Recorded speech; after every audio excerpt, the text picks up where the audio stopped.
Kaum muslimin dan muslimat yang dirahmati Allah Subhanahu wa taala. Kita sebagai hamba Allah Subhanahu wa taala wajib mengenal Tuhan kita. Dengan apa kita mengenal Tuhan kita? Yaitu dengan memikirkan ciptaan-ciptaan Allah Subhanahu wa taala.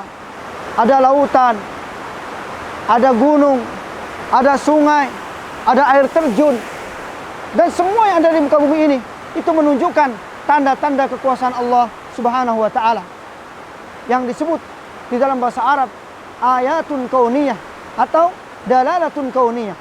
Tanda-tanda kekuasaan Allah yang ada di alam semesta ini. Kalau kita ingin semakin mengenal Tuhan kita, kata Rasulullah SAW dalam sabdanya, tafakkaru fil khalqi wa la tafakkaru fi dzatihi. Pikirkanlah ciptaan Allah dan jangan memikirkan zat Allah Subhanahu wa taala. Tatkala seseorang sibuk mencari zat Allah Subhanahu wa taala, sampai kapanpun dia tidak akan tahu bagaimana bentuk zat Allah Subhanahu wa taala. Kita sebagai orang yang beriman wajib untuk mempercayai bahwa Allah itu punya zat, dan zat Allah ada di atas arsy. Allah Subhanahu wa taala berfirman, Ar-Rahmanu 'alal arsy istawa. Allah Subhanahu wa taala bersemayam di atas arsy. Itu sesuai yang diajarkan di dalam akidah Ahlussunnah wal Jamaah. Orang-orang yang sibuk memikirkan tentang zat Allah Subhanahu wa taala, maka dia akan berani merendahkan Allah Subhanahu wa taala. Ada yang mengatakan Allah ada di mana-mana. Ada yang mengatakan Allah Subhanahu wa taala tidak bertempat. Ada yang mengatakan Allah Subhanahu wa taala menyatu dengan makhluknya. Bahkan ada juga sekelompok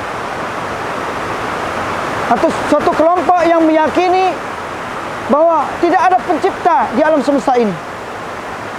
Kelompok ini disebut dengan Malahidah, yaitu orang-orang ateisme yang tidak meyakini adanya pencipta.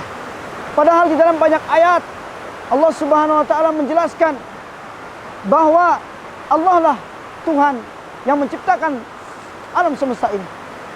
Perhatikan firman Allah Subhanahu wa taala, Allahu khaliqu kulli syai'. Allah pencipta segala sesuatu. Kaum muslimin dan muslimat yang dirahmati Allah Subhanahu wa taala. Ketika kita ingin mengetahui adanya pencipta alam semesta ini, perhatikan firman Allah Subhanahu wa taala, Inna fi khalqis samawati wal ard wa ikhtilafil laili wan nahar la ayatin li ulil albab.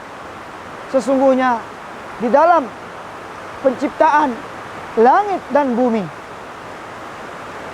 dan pergantian malam dan siang terdapat tanda-tanda kekuasaan Allah bagi orang-orang yang berakal.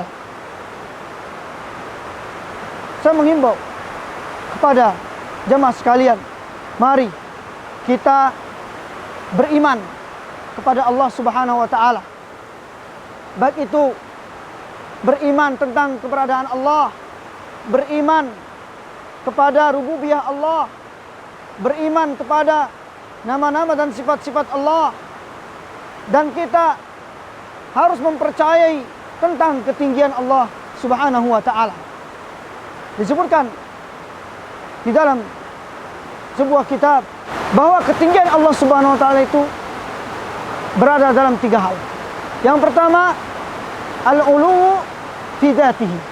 Allah itu tinggi dalam zatnya. Berarti tidak ada makhluk yang lebih tinggi daripada Allah Subhanahu wa taala. Yang kedua, al-ulu fi qahrihi. Allah itu tinggi di dalam kekuasaannya. Tidak ada manusia yang lebih berkuasa daripada Allah Subhanahu wa taala. Dan yang ketiga, al-ulu fi sya'nihi. Allah itu tinggi di dalam semua urusannya. Kaum muslimin dan muslimat yang dirahmati Allah Subhanahu wa taala, mari kita beriman tentang keberadaan Allah Subhanahu wa taala, yaitu dengan mengenali ciptaan-ciptaan Allah Subhanahu wa taala. Wabillahi taufiq wal hidayah. Assalamualaikum warahmatullahi wabarakatuh.